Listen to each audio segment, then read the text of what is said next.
अस्सलाम वालेकुम दोस्तों। लो जी दोस्तों, agri master YTO trade impex company का जोड़ा नवा शोरूम ओपन हो गया वा और ये शोरूम के बारे मुकम्मल इनफॉर्मेशन दिंदे भी कि जगह पर ओपन होया वा और इन्हां दे कोल किहड़े मॉडल ट्रैक्टर आ और इन्हां दियां नवीं कीमतां जिहड़ियां वो की आ मुकम्मल जो ट्रेड इंपैक्स कंपनी के ट्रैक्टर एग्री मास्टर YTO के ट्रैक्टर आ उन्हां दे बारे जानकारी दोस्तों नूं दिंदे आ ते भाई साहब साडे नाल मौजूद ने तो वो इन्हों के बारे जो मुकम्मल इंट्रोडक्शन करवाते हैं सानू इन्हों नाल गलबात करते हैं और रेटां के हवाले नाल अपडेट दिंदे आ और ट्रैक्टरां के हवाले नाल दिंदे आ कि इन्हां दे जिहड़े एग्री मास्टर YTO के नवे मॉडल आए ने वो किहड़े शोरूम ते आए ने। अस्सलाम वालेकुम जी। वालेकुम सलाम भाई जान की हाल चाल जे? शुक्र अल्लाह पाक दा जी। सब तो पहले तो अपना तारफ करवाओ, अपना नाम दसो की जे? मेरा नाम सैफुल मलूक है। सैफुल मलूक। तो ये अपना शोरूम किहड़ी जगह ते आ? फैसलाबाद। ये फैसलाबाद किन्ने दिन हो गए ओपन होए शोरूम नूं? ये तकरीबन हो गया एक माह। एक माह हो गया। तो किन्ने ट्रैक्टर सेल कर ले हुण तक? ट्रैक्टर सेल कर लेने जी 3। सही। तो इस ट्रैक्टर के बारे ईको मास्टर 554 जोड़ा ये बारे थोड़ी जी इनफॉर्मेशन दिओ भी ये केड़ा मॉडल आ, कितनी हार्स पावर दा और इसकी कीमत कितनी आ? ये मॉडल है जी 554। ठीक है। ईको मास्टर है इहदा नाम है। उस तो बाद इहदा ਜਿਹੜਾ ਤਬਦੀਲੀਆਂ ਸੀ ਕੀਤੀਆਂ ਨੇ ਟਰੈਕਟਰ ਇਸ ਵਿੱਚ ਠੀਕ ਥੋੜੀਆਂ ਬਹੁਤੀਆਂ ਉਹ ਕਮੀਆਂ ਐ ਸਾਨੂੰ ਪੂਰੀਆਂ ਕਰ ਦਿੱਤੀਆਂ ਨੇ। ਠੀਕ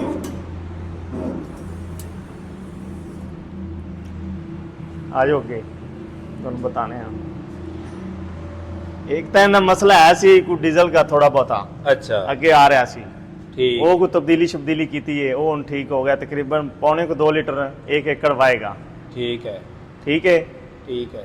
ਦੂਜੇ ਨੰਬਰ ਤੇ ਵੀ इधर आ जाओ। अब वेट इन लगे हुए ने मगरली साइड में ए देख रहा जो। हाँ जी। ये इनका टायर स्लिप नहीं मारेगा। ठीक। जिस टाइम ही तुसी हल चलाओगे तां ट्राला चलाओगे तां जल्दी स्लिप नहीं मारना टायर इनदे ने। ठीक। और PTO के चक्कर नहीं जिंदे 720 540 दो स्पीड है। 2 स्पीडा ने। तुसी कम स्पीड ते चलाना है ते 540 ते चला लो, हाई स्पीड ते चलाना है ते 720 ते चलाओ। ठीक। ठीक है। उस तो बाद इन्हें ड्रालक आयल है जो लैदा है। ठीक है। कोई पिछले हिस्से का अल्लाह ना करे कोई मसला बन जाता है भी बैरिंग टूट जाता है, कोई गरारी खराब हो जाती है, सारा आयल दोनों चेंज नहीं करना पड़ेगा। ठीक। ठीक है। तुसी आयल चेंज करना है सिर्फ हिस्से का ही करना है। ठीक। इनका जो ड्रालक आयल वखरा इस वजह तो टैंकी लगा दीए तो कोई इशू ना आए ड्रालक का, कोई वाल वूल ना फसे इस तरह। ठीक। जिमें दूजे ट्रैक्टर फीएट हो गया उनका ड्रालक आयल ते पिछले हिस्से का आयल कट्ठा है। ठीक। उनका कोई मसला बन जाए सारा आयल चेंज करना पै जाता है। तकरीबन पाकिस्तानी जिन्ने ट्रैक्टर सारे का इकट्ठा ही आ। हाँ कट्ठा ही है। और 75 85 का भी कट्ठा है। इनका सिर्फ इस वजह तो लैदा किया है भी इसे कोई मसला मसाइल हो जाए तो ड्रालक का तेल ना चेंज करना पाए। ठीक है जी। वाल वूल ताकि ना फंसे। ठीक। एक ये चेंजिंग होगी। हाँ जी। दूजे टायर ने बड़े कर दिते ने ठीक। अगले मॉडल ना हो। अच्छा जी। थोड़े से बड़े उनके थोड़े छोटे ने इस थोड़े बड़े हो गए। ठीक है। अच्छा भाई ये ट्रैक्टर जोड़ा वा यदि असी मैं फील्ड टैसटिंग तो नहीं की, मेरा एक दोस्त ने लिया सी, खैर उन्हें मुड़ के जल्दी फिर वापस कंपनी को दे दिता सी। कंपनी ने ही उनको जोड़ा वा खरीद लिया, उसका रेट भी 2-3 लाख रुपया वध गया सी जी।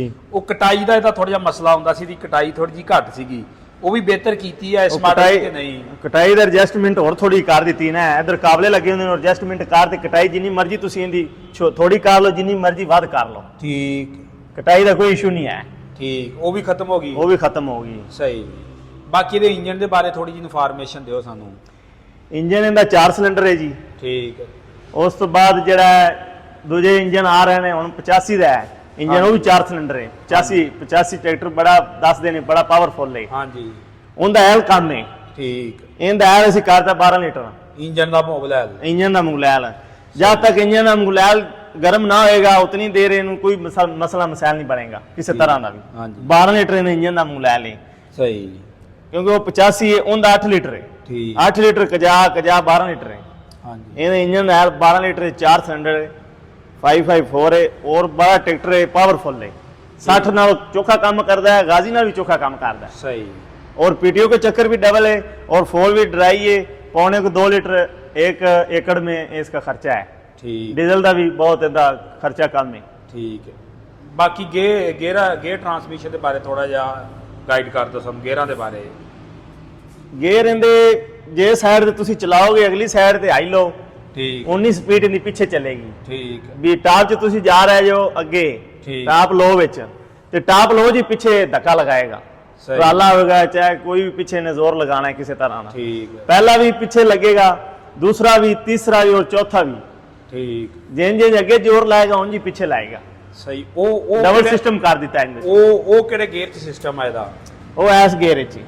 ਠੀਕ जिन जी तुसी अगे टोरो ते जिन्नी स्पीड उन्नी स्पीड ना पीछे आएगा ਸਹੀ ਇਹਦੇ ਵੈਸੇ ਗੇਅਰ ਕਿੰਨੇ ਆ ਹਾਈ ਗੇਅਰ ਕਿੰਨੇ ਆ ਤੇ ਲੋ ਗੇਅਰ ਕਿੰਨੇ ਆ ਇਹਦੇ? हाई गेयर इनदे हैगे ने 4 ते चार लो ही। भी 4 ने ਠੀਕ हाई भी 4 ने लो भी 4 ने ਸਹੀ एक बैक हो गया ਯਾਨੀ ਕਿ ਅਗਰ ਚੌਥੇ ਗੇਅਰ ਦੇ ਅੰਦਰ ਤੁਹਾਡਾ ਟਰੈਕਟਰ ਸਿੱਧਾ ਜਾ ਰਿਹਾ ਵਾ ਹਾਂ। ਉੱਥੋਂ ਹੀ ਤੁਸੀਂ ਪੁੱਟ ਕੇ ਬੈਕ ਕਰਦੇ ਚੌਥੇ 'ਚ ਬੈਕ ਜਾਏਗਾ चौथे जी बैक जाएगा ਸਹੀ ਸਹੀ ਸਹੀ हाँ जी ਤੇ ਉਹ ਪਰਲੀ ਸਾਈਡ ਤੇ ਦੋ ਲੀਵਰ ਕਿਸ ਚੀਜ਼ ਦੇ ਲੱਗੇ ਨੇ ਛੋਟੇ ਦੋ ए लीवर है जी पीटीओ ਦਾ गेयर है ਪੀਟੀਓ ਦਾ ਗੇਅਰ ਆ ए लीवर है डोनसर लॉक ਠੀਕ ਇਹਦਾ ਕੀ ਮਕਸਦ ਇਹ ਹੁੰਦਾ? ਡੋਨਸਰ ਲੌਕ ਦਾ ਇਹ ਮਕਸਦ ਇਹ ਵੀ ਤੁਸੀਂ ਖਾਲੇ ਤੋਂ ਲਗਾ ਰਿਹਾ ਹੈ ਟਰੈਕਟਰ ਇੱਕ ਟਾਇਰ ਚੌਂ ਗਿਆ ਹੈ ਹਾਂਜੀ ਠੀਕ ਹੈ ਤੁਸੀਂ ਦੋਨਾਂ ਵੀਲਾਂ ਦਾ ਜ਼ੋਰ ਲਵਾਉਣਾ ਹੈ ਅੱਛਾ, differential lock। ਡਿਫੈਂਸ਼ੀਅਲ ਲਾ ਕੇ ਇਹਨੂੰ ਤੁਸੀਂ ਲਗਾ ਕੇ ਦੋਨਾਂ ਵੀਲਾਂ ਇਹਨੂੰ ਦਾ ਜ਼ੋਰ ਸਲਿਪ ਲਵਾਓ ਬ੍ਰੇਕ ਆਨੇ ਅਸੀਂ ਪੰਜਾਬੀ ਜ਼ਬਾਨ 'ਚ ਹਾਂ ਸਹੀ ਬ੍ਰੇਕ differential ਉਸ ਤੋਂ ਬਾਅਦ ਤੁਸੀਂ ਟਰੈਕਟਰ ਤੁਹਾਡਾ ਕੱਦੂ ਚ ਫਸ ਗਿਆ ਹੈ ਹਾਂਜੀ ਇੱਕ ਟਾਇਰ ਜ਼ੋਰ ਲਗਾ ਰਿਹਾ ਦੂਜਾ ਨਹੀਂ ਲਗਾ ਰਿਹਾ ਤੁਸੀਂ ਇਹ ਲਾਗ ਲਗਾ ਕੇ ਦੋਨੋਂ ਟਾਇਰਾਂ ਦਾ ਜ਼ੋਰ ਲਗਾ ਕੇ ਟਰੈਕਟਰ ਬਾਹਰ ਕੱਢ ਸਕਦੇ ਹੋ ਠੀਕ ਹੈ ਜੀ ਹਾਂਜੀ ਤੇ ਇਹਦੀ ਕੀਮਤ ਕਿੰਨੀ ਜੇ ਇਸ ਵਕਤ ਇਹਦੀ ਕੀਮਤ ਹੈ ਜੀ ਤਕਰੀਬਨ 29.5 ਲੱਖ 29.5 ਲੱਖ ਸਹੀ ਤੇ ਮੌਕੇ ਤੇ ਕੈਸ਼ ਮਿਲ ਜਾਂਦਾ ਕਿ ਬੁਕਿੰਗ ਕਰਾਉਣੀ ਪੈਂਦੀ ਆ ਇਹ ਮੌਕੇ ਤੇ ਮਿਲੇਗਾ ਤੁਹਾਨੂੰ ਸਹੀ ਕੈਸ਼ ਦਿਓ ਆਪਣਾ ਟਰੈਕਟਰ ਖਰੀਦੋ ਤੇ ਆਪਣੇ ਸ਼ੋਰੂਮ ਦਾ ਐਡਰੈਸ ਥੋੜਾ ਜਿਹਾ ਦੱਸ ਦਿਓ ਇਹ ਫੈਸਲਾਬਾਦ ਸ਼ਹਿਰ ਹੈ ਜੀ ਠੀਕ ਹੈ ਉਸ ਤੋਂ ਬਾਅਦ ਸੱਤ ਚੱਕ ਠੀਕ ਪਿੰਡ ਦੇ ਨਾਲ ਹੈਗਾ ਡੈਵਰ ਰੋਡ ਦੇ ਉੱਪਰ ਹੀ ਹੈ ਸਹੀ ਤੇ ਕੋਈ ਰਾਬਤਾ ਨੰਬਰ ਦੋਸਤਾਂ ਨਾਲ ਸ਼ੇਅਰ ਕਰ ਦਿਓ ਰਾਬਤਾ ਨੰਬਰ ਹੈ ਫੋਨ ਨੰਬਰ ਦੇਨੇ ਅਸੀਂ ਕੈਸ਼ੀਅਰ ਸਾਹਿਬ ਦਾ ਜਿਹੜਾ ਡੀਲ ਕਰਦਾ ਹਾਂਜੀ ਜੀ ਡੀਲ ਕਰਦਾ ਹੈ 0303 48 45 177 ਆ ਕਾਰਡ ਵੀ ਦਿਖਾ ਦਿਓ ਲਓ ਜੀ ਦੋਸਤੋ ਇਹ ਇਕੋ ਮਾਸਟਰ 554 ਦੇ ਬਾਰੇ ਇਨਫੋਰਮੇਸ਼ਨ ਦਿੱਤੀ ਆ ਜਿਹੜੇ ਦੋਸਤ ਨੇ ਬੁੱਕ ਕਰਵਾਉਣਾ ਹੋਵੇ ਇਹਨਾਂ ਨਾਲ ਰਾਬਤਾ ਕਰਕੇ ਕਰਵਾ ਸਕਦਾ ਜੀ ਇੱਕ ਹੋਰ ਵੀ ਹੈ ਤੁਸੀਂ ਡਿਊ ਵੀ ਲੈ ਸਕਦੇ ਜੀ ਠੀਕ ਹੈ ਉਸ ਤੋਂ ਬਾਅਦ ਇਹਦਾ ਸਾਲ ਕਲੇਮ ਹੈ ਉਹਦਾ ਕੀ ਤਰੀਕਾਕਾਰ ਹੈ ਡਿਊ ਦਾ ਤਰੀਕਾਕਾਰ ਇਹ ਵੀ ਜ਼ਮੀਨ ਹੈ 5 ਏਕੜ ਹੈ 6 ਏਕੜ ਹੈ ठीक है अपनी जमीन दी स्टाम्प देन और जमीन दी कापियां देन और 8 लाख रुपया देन 7 तो 8 लाख रुपया ते दूजे एक साल दे अंदर दे एक 6 महीने किस्त करवा देन दूसरी 6 महीने बाद दे दे सही कीमत पूरी ਵਿੱਚ ਹੀ नहीं थोड़ा या तकरीबन पाएगा तकरीबन कोई थोड़ा बहुत ही पाएगा चोखा नहीं जिवें आम रूटीन वाइज ਹੁੰਦਾ ਬੈਂਕਾਂ ਚੋਂ ਟਰੈਕਟਰ ਮੇਰੇ 75 85 ਉਹਨਾਂ ਨਹੀਂ ਲਾਣਗੇ ਮਾਰਜਨ ਥੋੜਾ ਕਮ ਲਾਣਗੇ ਸਹੀ ਫਿਰ ਉਸ ਤੋਂ ਬਾਅਦ ਤੁਹਾਡੇ ਡੇਰੇ ਤੇ ਸਾਲ ਦੀ ਸਰਵਿਸ ਹੈ ਕੋਈ ਜ਼ਿਮੀਂਦਾਰ ਟਰੈਕਟਰ ਖਰੀਦ ਰਿਹਾ ਹੈ ਹਾਂਜੀ कोई मसला मसाइल बन गया है तो मैकेनिक हमारे उधर जाएंगे उसमें डेरे में काम करके वापस आ जाएंगे या कॉल करेंगे उधर ही आ जाएंगे ये नहीं कह रहे आ रहा है जा रहा है इस तरह का कोई इशू नहीं कोई मसला मसाइल हो गया जल्दी से जल्दी लगा के चीज़ हम ट्रैक्टर चलाएंगे ठीक ये नहीं कहेंगे आ रहा है या जा रहा है इतना टाइम नहीं लगाएंगे ठीक है जी हाँ जी